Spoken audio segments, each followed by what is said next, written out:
I'm Corinne McKay, and welcome to this seventh episode of In the Balance, where we're talking about how to achieve our goals of fulfillment right now in our work and personal lives, and no regrets, or as few regrets as possible in the future. So, as promised in this episode, we're going to talk about what all of this work life balance stuff has to do with money. And if you ask me, the answer to that is actually it has a lot to do with money. Because if we don't tie our work life balance goals into our financial goals, we can end up with lots of time but no money, and lots of money but no time. So here are some tips for looking at how money enters into your work life balance. I actually love talking about money. So we're going to have a few more tips than usual here. Tip one, work backward when you figure out how much you need to charge your clients. Too many translators work forward. So they think, I wonder what clients would pay for what I do. Then they just sort of see what that works out to at the end of the year. And that's actually not a great idea because you can't plan when you don't know how much you're making. So instead, you want to look at how much you need or want to earn, how much you can or want to work, and then actively look for clients who will pay those rates. And for example, I have mentioned before that I want to be actually hands on translating no more than about 25 hours a week because I want to leave enough time for non paying work like marketing, working on ATA projects, my blog, this podcast, without worrying about earning enough money. But the key is that I actively market to clients who will pay what I want to earn. I don't just see what lands on my plate and then wonder what I'm going to make at the end of the year. Tip two, if you're in good financial shape, accept that it is okay to buy time. So, when my family was in our very intense frugality phase, when my daughter was little, we did not hire people to do anything for us. We bought a fixer upper house and we renovated it ourselves, including plumbing and electrical work. We didn't hire babysitters, lawn service. We didn't pay anyone to do anything. But now that we have more money, if it's a choice between, for example, taking an entire weekend to replace a window in our house, which we recently had to do, or spending money to hire someone to do it and freeing up our time, I've sort of slowly allowed myself to accept that that is, in essence, buying time and that fits with my priorities. Tip three, have a level of income that you think of as enough and allow or even force yourself to stop when you hit that point. So, as freelancers, we are high achieving and driven people. But I do think this is important. About 5 years into my freelance career, so maybe 8 years ago, I came up with an income range that I thought would be enough, where in the long term, I would not be worrying about money.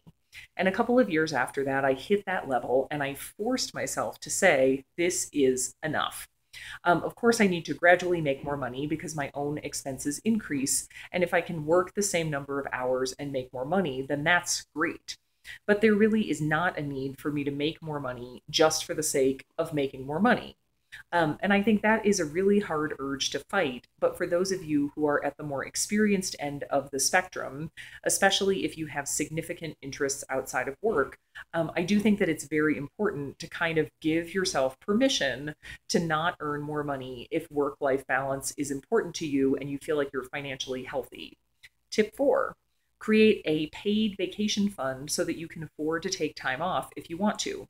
So I'd say the number one freelance reason that freelancers seem to not take time off is the if I don't work, I don't get paid phenomenon, which applies to all of us.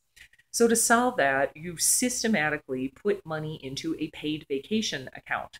For example, a savings account associated with your business checking account, and then you can use that to pay yourself when you take time off. So let's say if you earn like $1,500 or euros a week and you want to take 4 weeks off. So that's $6,000 or euros you need in that account, which could be $500 a month or $125 for the 48 weeks that you work.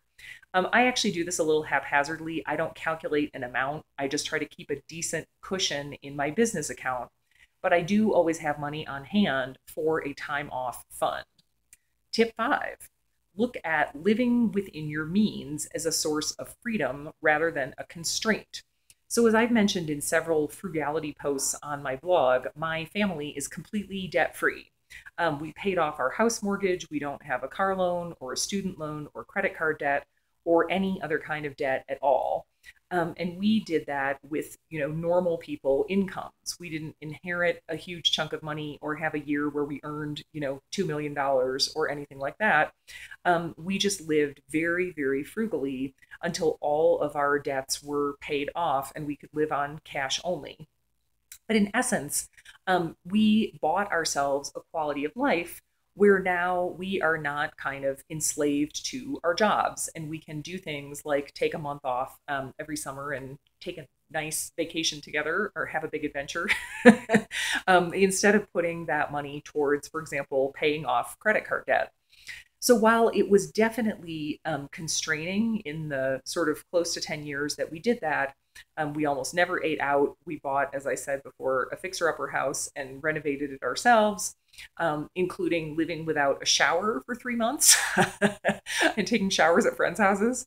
My husband cut my hair. We bought all of our clothes at secondhand stores. We have basically purchased our own freedom, which is a really, really good feeling. So there you go. And please tell us in the comments, how do you see money fitting into your own work-life balance? So I will be back in January with episode 8 of In the Balance, where we're going to talk about creative ways to set boundaries around your work and personal time. So we all know that we should do that, set boundaries. But how do we do that in a way that actually works? Thanks, and I'll see you next time.